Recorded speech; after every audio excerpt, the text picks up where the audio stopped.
Friends, ఇప్పుడే అందిన వార్త. రాష్ట్ర మాజీ మంత్రికి ప్రమాదం, అకాల మృతి అంటూ వార్తలు అయితే వినిపిస్తున్నాయండి. ఆ విషయాలు చెప్పడానికి వీడియో చేయడం జరుగుతుంది. వీడియోని స్కిప్ చేయకుండా ఎండ్ వరకు చూడండి, అప్పుడే కంప్లీట్ ఇన్ఫర్మేషన్ అయితే మీకు అర్థమవుతుంది. ఇంకెవరైనా సరే ఛానల్ సబ్స్క్రైబ్ చేయకుండా వీడియో వస్తున్నట్లయితే దయచేసి ఈ ఛానల్ సబ్స్క్రైబ్ చేసుకొని బెల్ ఐకాన్ ఆల్ ట్యాప్ చేయండి. ఇటువంటి ఇంపార్టెంట్ ఇన్ఫర్మేషన్ మిస్ అవ్వకుండా మీ ఫోన్ నోటిఫికేషన్ రూపాయలు వస్తుంది. చాలా మంది చూస్తున్నారు కానీ లైక్ చేయడం లేదంటే దయచేసి లైక్ చేయండి. ఇన్ఫర్మేషన్ అందరూ రీచ్ చేసిన వారు అవుతాం. మాజీ మంత్రి విజయ డైరీ డైరెక్టర్ ఎన్నేని సీతాదేవి ఈ ఉదయం గుండెపోటుతో హైదరాబాద్లో కన్నుమూశారు.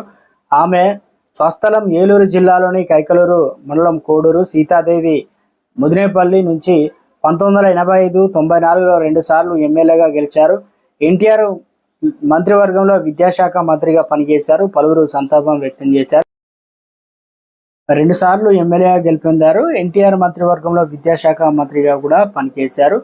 ఇప్పుడు ఆమె తెల్లవారుజామున గుండెపోటు రావడం ప్రమాదం జరిగింది. హైదరాబాద్లో కన్నుమూశారు. ఆమె స్వస్థలానికి తీసుకువెళ్ళి అంత్యక్రియలు అయితే చేయనున్నారు. పలువురు సంతాపం కూడా వ్యక్తం చేస్తున్నారు. కుటుంబ సభ్యులు తీవ్ర శోకసంద్రంలో మునిగిపోయారు. బంధుమిత్రులు